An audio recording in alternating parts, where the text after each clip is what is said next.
Welcome to No Kids TV. ইস, কত মজা পেলাম, কিন্তু শরীর তো একেবারে ময়লা হয়ে গেল। রায়ান, এইভাবে কেউ ঘরে ঢোকে? তোমার চেহারার অবস্থা দেখেছ?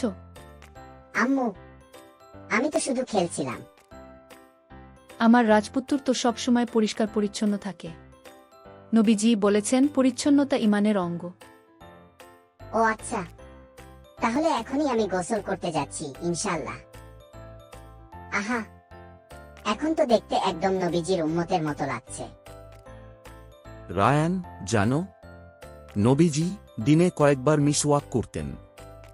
দাঁতের পরিচ্ছন্নতা খুব গুরুত্বের। দাদু, আমি কি ব্রাশ করলেই হবে? হ্যাঁ, ব্রাশ করো ঠিকঠাকভাবে, আর সব সময় অজু করে থাকতে চেষ্টা করো।